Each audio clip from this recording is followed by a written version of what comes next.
I read tons of paper about eating less, and the more I research, the more I realized how miracle it is, but it also made me wonder, why don't everyone just eating less? Turn out the answer is much more complicated. Today, we will talk about human, nutrients, and biology to find out the answer. Is eating less actually cure disease? A world of excess.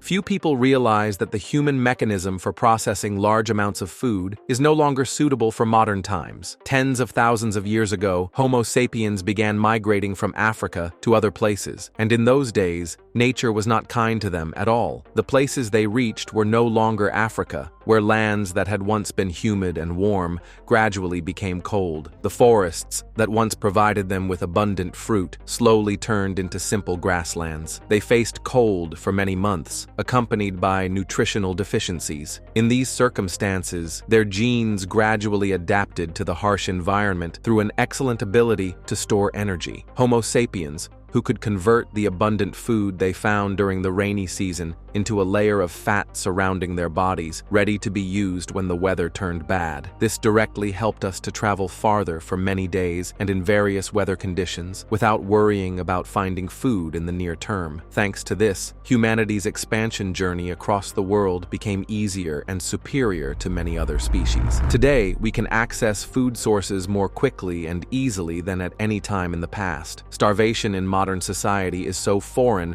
that we might only hear about it in the news. With just a few dollars and sometimes without even leaving home, food is ready and sometimes more than you need. Our bodies are designed to devour anything in front of us as long as our stomachs are empty, thinking we need to store up for the cold winter. The world has developed, genes and winter are still there, but food is no longer scarce. Therefore, if not consumed properly, the fat in your body will continuously accumulate without stopping. Additionally, our ancestors didn't actually accumulate as much fat as modern humans because their sugar mainly came from fruits. Fruits contain fructose, but it's digested slowly due to the accompanying fiber. Thus, the amount of fat they accumulated was very modest compared to ours. The sugar content in today's food is not only greater, but also absorbed into the body many times faster. It hides in soda bottles, pastries, yogurt, or many other things you love without realizing it. When approaching an excessive amount of sugar, our digestive system becomes confused in processing it. Overloaded energy is quickly converted into fat, partly under the skin, and the rest transported to internal organs, starting with the liver and abdomen. This visceral fat is the enemy of humans. Over time, as it accumulates, it can cause obesity, cardiovascular disease, type 2 diabetes, even cancer and atherosclerosis. The miracle of nutritional scarcity. Humans only use 10% of their brains. Dr. Norman's quote from the movie Lucy makes us feel intrigued, as if most of the nervous system's potential is sealed for some mysterious reason. No matter how nonsensical that statement is, it's funny that the following one is actually true. Cells only have two choices, either toward immortality or toward reproduction. When flooded with nutrients, cells are in growth mode. They metabolize hastily with the ultimate goal of successfully dividing into new cells. But cells cannot divide forever. They can only do so a certain number of times, also known as the Hayflick limit.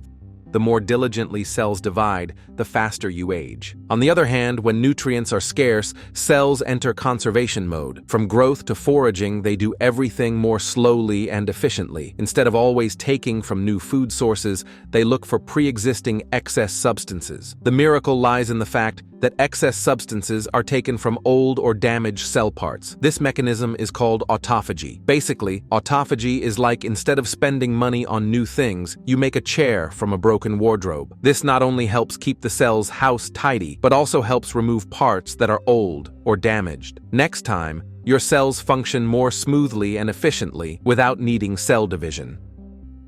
Should you eat less? You should certainly avoid eating too much compared to your body's needs. Not only does it cause the harms mentioned above, but when you consume too much sugar without accompanying fiber or protein, we will have a feeling of craving more energy, a phenomenon of false hunger. And when hungry, the brain always pushes us toward a can of soda or a pastry, creating an endless loop. Although there aren't many large-scale studies, many people are currently practicing calorie restriction, CR, or fasting for a period of time to extend lifespan and improve health. Are they really effective? The answer is yes. fasting and CR both show effectiveness in reducing visceral fat accumulation and facilitating the autophagy mechanism. But the more important question is what happens over a long period. At this point, things become more complicated because the above methods will cause two consequences. First, when you fast, not only fat is lost, but your body will simultaneously take nutrients from your muscles, or in other words, your muscles will become smaller. Why is this important? A good muscular system not only helps you work better, but also helps you balance yourself better. All injuries will become lighter. Your skeletal system is better supported. Studies show that exercising from 30 to 60 minutes is enough for the body to start the autophagy mechanism. The more you move, the more efficiently and sustainably cells operate, entering conservation mode for longer. The more muscle health you have, the longer your lifespan. To talk about the benefits of exercise and sports would probably take until tomorrow morning. However, when your muscle strength is deficient, everything you do becomes more difficult and tiring. It doesn't stop there. When you're struggling and tired, as everyone knows, you'll become lazier and not do things. A cycle continues, and your muscles will gradually shrink. This actually doesn't affect people with good natural subcutaneous fat storage ability much. Signs are when you gain weight, your arms, legs, and body increase in size evenly. People often call this a large build. Say that word, say what? The F word. What? What are you talking about? They are fat.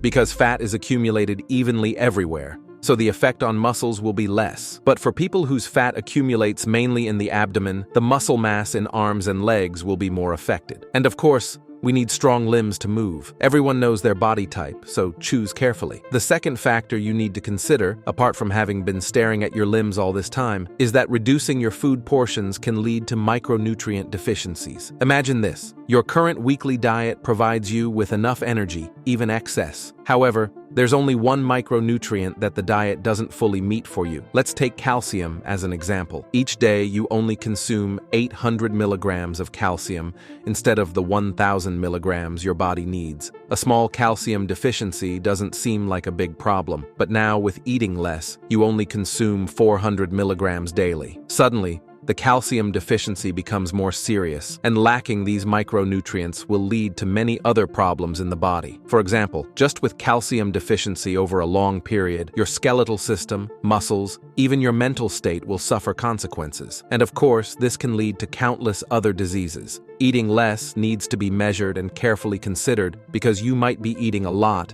but not getting enough nutrients. Cutting portions can make the deficiency of important nutrients worse. What should you do? Before jumping on the eat less bandwagon, take time to understand your nutritional needs. 1. Assess your current diet. Track what you eat for a week to understand your baseline caloric intake and nutritional profile. Many free apps can help with this process. 2. Focus on quality, not just quantity. Rather than simply reducing portions, prioritize nutrient-dense foods. Replace processed foods and simple carbohydrates with whole foods rich in vitamins, minerals, protein, and fiber. 3. Consider nutritional balance. Ensure you're getting adequate amounts of all essential nutrients. If you reduce your food intake, the density of nutrients in what remains becomes even more crucial. 4. Combine dietary changes with movement. Regular physical activity not only preserves muscle mass, but also triggers many of the same beneficial cellular mechanisms as calorie restriction, including autophagy. 5. Consult professionals when needed. Before making significant dietary changes, especially if you have existing health conditions, consult with a healthcare provider or registered dietitian. The goal isn't simply to eat less, but to eat smarter. Your body doesn't count calories, it counts nutrients. When you provide it with the right building blocks in appropriate amounts, it rewards you with better energy, improved longevity, and overall wellness. Remember, sustainable health comes not from extreme restrictions, but from thoughtful, balanced nourishment that your body truly needs.